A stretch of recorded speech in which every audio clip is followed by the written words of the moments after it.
Ассаламалейкум достар. Бүгін біз сіздермен өте дәмді шоколадты чизкейк дайындайтын боламыз. Ол үшін бізге осы экрандағы заттар қажет болады. Алдымен чизкейктің основасын дайындаймыз, яғни печеньесін пісіреміз. Ол үшін құрғақ қоспаларды өзара араластырамыз. Онымен қопсытқышты араластырып аламыз.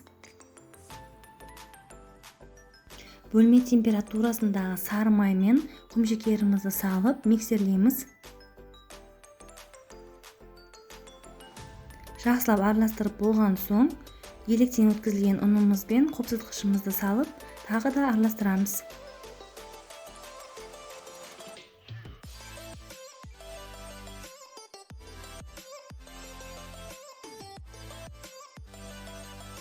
Ұнымыздың барлығын салып болған соң, біздің массамыз ұнтақталып, крошка болып тұрады. Сол кезде бір жұмыртқамызды салып, тағы да миксермен араластырып аламыз.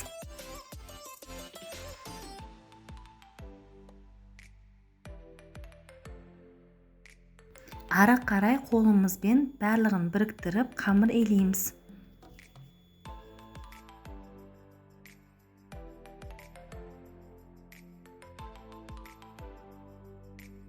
Міне біздің қамырымыз дайын болды. Енді пергамент қағазын төсеп, бетіне қамырымызды қойып, тағы да бетінен пергамент қағазын төсеп, сол қағаздың бетінен осылай видеодағыдай жаямыз. Қатты жұқа емес, қатты қалың емес, орташа қылып жайғандарыңыз дұрыс. Жайып болған соң бетінде пергамент қағазын алып, пешке саламыз. Қызып тұрған пеште 180 градуста шамамен 10-12 минут пісіріп аламыз. Міне біздің печеньелеріміз дайын болды. Менің шамалы шеттектер күйді.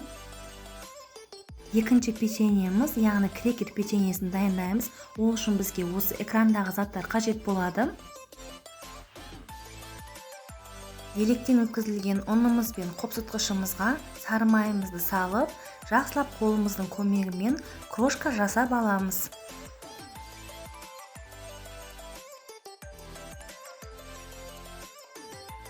Сонан соң тұзымыз бен құмшекерімізді салып, тағы да араластырамыз.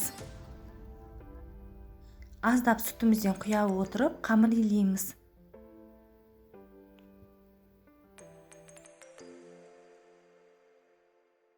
Достар, егер сіздер менің каналыма әлі тіркелмеген болсаңыздар, тіркеліп, қоңыраушаны басуды ұмытпаңыздар.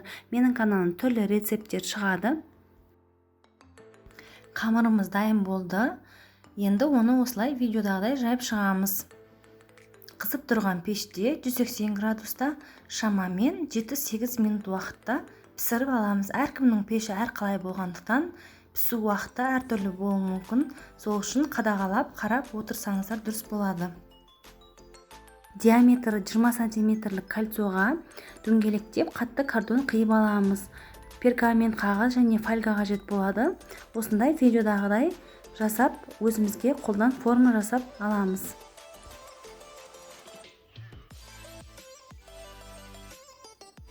Сол кезде біздің чизкейкіміз сынбай, әдем болып шығады. Осындай форманы міндетті түрде жасағандарыңыз дұрыс.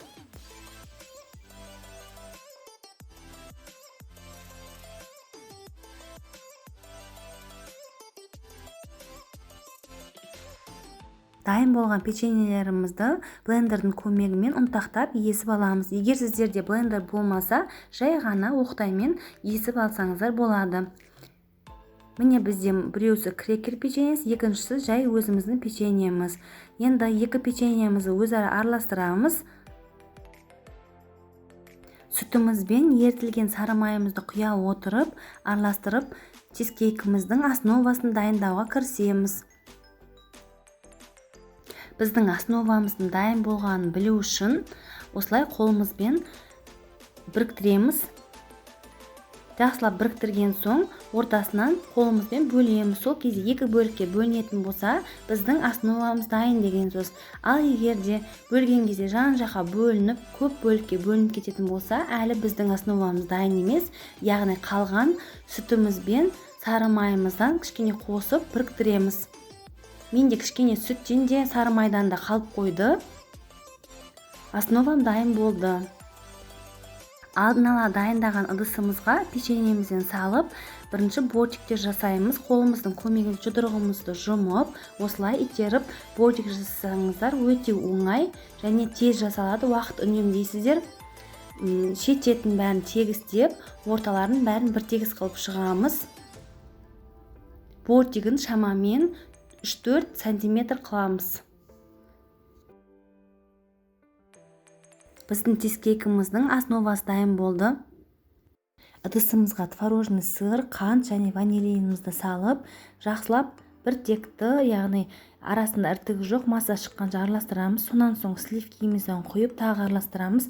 Менде ол сәт түспей қалыпты. Соңынан жұмыртқамызды біртіндеп сала отырып араластырамыз. Бізде бір текті әдемі масса шығады.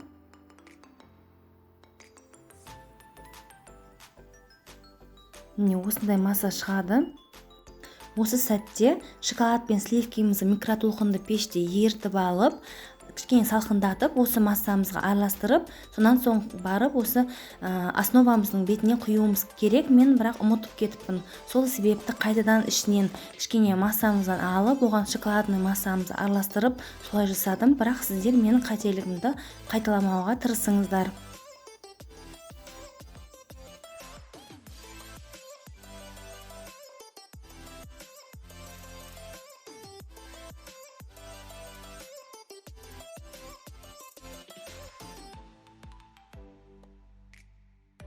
Чизкейктің бетін лопаткамен тегістейміз. Алдын ала 120-130 градуста қызып тұрған духовкаға 1,5 сағатқа салып пісіреміз.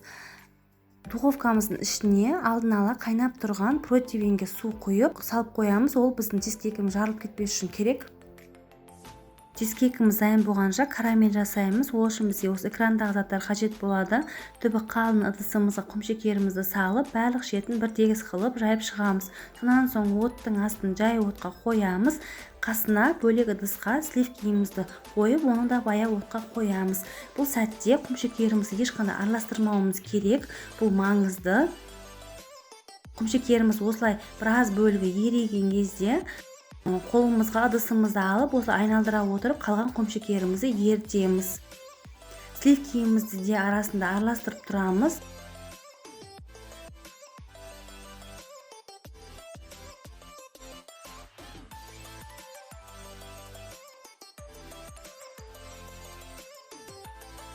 Құмшекеріміздің басым бөлігі еріп болған соң қолымызға лопаткамызды алып, осылай араластырамыз. Ішінде әлде де қанттың түйіршіктері бар, солар толығымен ерігенін күтеміз. Құмшекеріміз толығымен еріп кеткен соң сары майымызды салып, үздіксіз араластырамыз. Барлығы бірігіп, сары майымыз ерігенше араластырып аламыз. Бұл кезде карамель өте ыстық болып келеді. Абайлаңыздар, күйіп қалмаңыздар.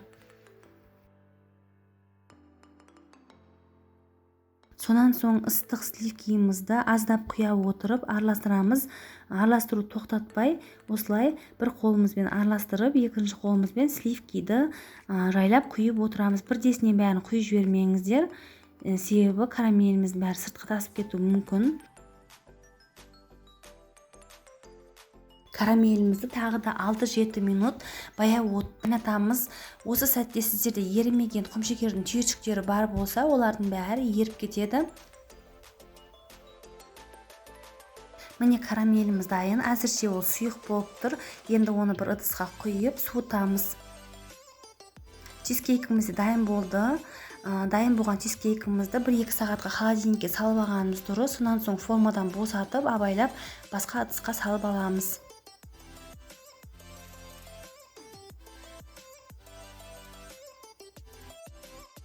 Карамельге грек жаңғағын қосып араластырамыз. Чизкейкіміздің сыртынан ацетатный пленка орап, кольцомызды кигіземіз. Сонан соң салқын карамелімізден құямыз. Ыстық карамельді құюға болмайды, себебі чизкейкіміз еріп кетуі мүмкін. Және холодильникке 1-2 сағатқа карамель қатқанша салып аламыз.